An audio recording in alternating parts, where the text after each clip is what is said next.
Welcome to today's Explainer. We're diving right into a fascinating modern paradox. Right off the bat, how do some of the world's most heavily guarded regimes find themselves completely vulnerable to cheap drones and shifting alliances?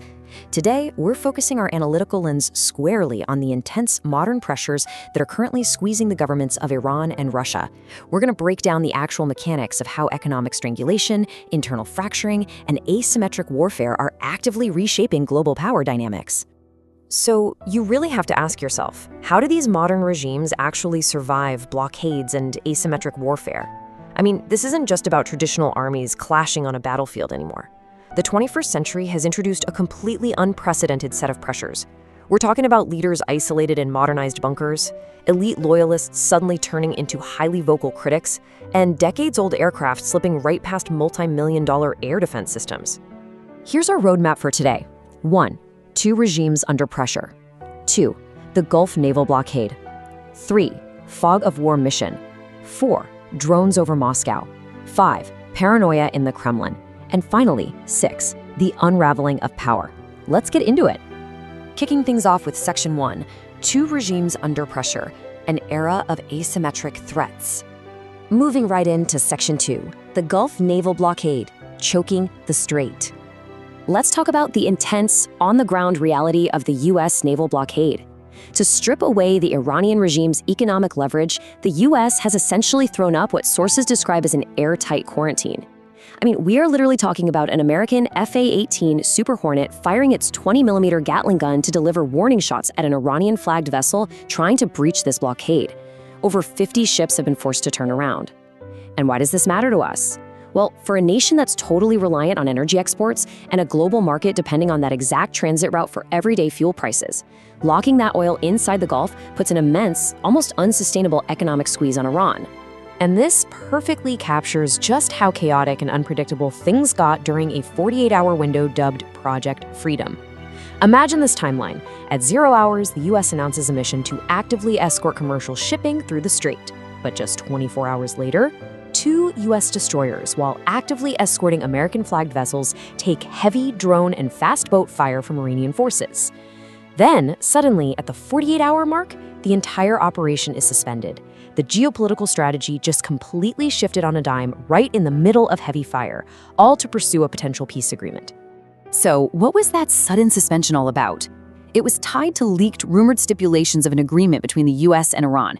And honestly, it's wild that all this massive geopolitical weight rests on a rumored one-page memorandum of understanding. The reported conditions include the total dismantling of Iran's top 3 nuclear sites, a permanent ban on underground uranium enrichment, and immediately reopening the Strait of Hormuz to global shipping. On the flip side, the U.S. would gradually unfreeze billions in Iranian funds, but strictly based on compliance. The leverage being used here is entirely economic. It's designed to force open those global shipping lanes. Which brings us to Section 3. Fog of war mission, the Camp Buing strike. Okay, you have to hear about this asymmetric attack. Sources are essentially calling it a real-life Mission Impossible. According to tactical breakdowns, Iranian forces targeted Camp Buing, which is a heavily guarded U.S. base in Kuwait. How exactly do you sneak past advanced Patriot missile batteries and automated CWS defense guns? Well, they reportedly used a swarm of Shahed 136 kamikaze drones to completely saturate and distract the air defense radars from one direction. While the Patriots are looking one way, an aging Iranian F-5 Tiger, a jet built back in 1959, flies in from the west at literally treetop level to evade radar.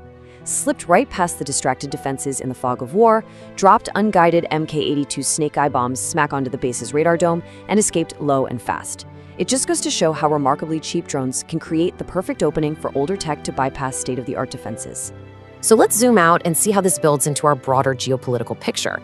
When we look at the Iran strategy, navigating naval blockades, economic isolation, and pulling off these asymmetric F-5 strikes, we actually start seeing some direct parallels with the reality facing Russia.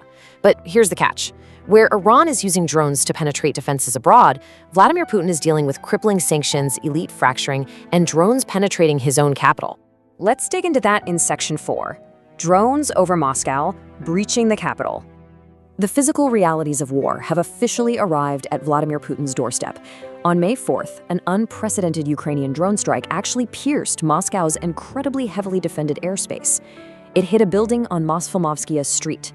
Now, to put that into perspective, that is just 6 kilometers from the Kremlin walls. That is roughly the equivalent of a strike landing a few blocks away from the White House or 10 Downing Street. The physical damage might have been limited, but the psychological impact, absolutely massive. It proved, without a doubt, that the capital was vulnerable. And you could see the immediate fallout from that vulnerability in how Russia handled its most sacred military holiday. Victory Day had to be drastically scaled back. For the first time in nearly 2 decades, there was a total absence of heavy military vehicles parading through Red Square.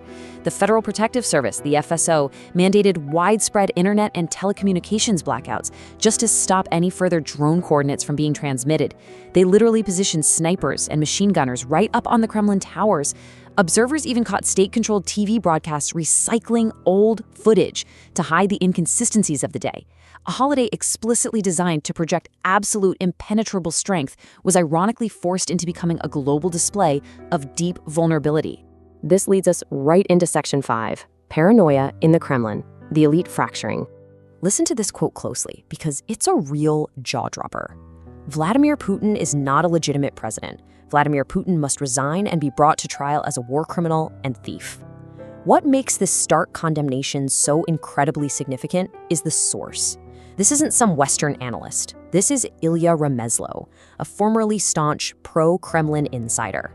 We are seeing an unprecedented level of public dissent emerging from the exact people who built their careers being absolutely loyal to the Russian establishment. This vocal dissent is triggering a systematic purge and a real domino effect of elite desertions.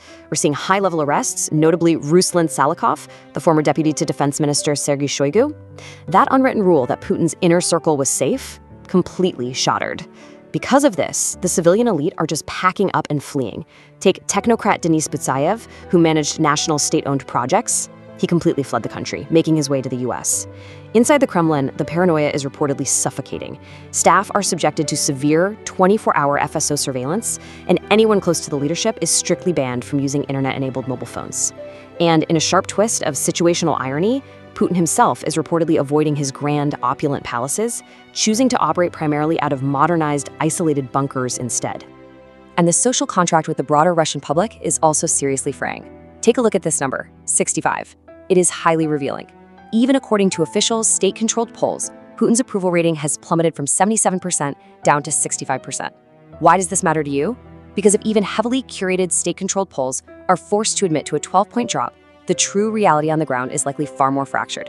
Amidst the chaos of war, massive economic strain, and drone attacks, the foundational support of the regime is visibly cracking. A massive driver of this internal dissatisfaction is the economy.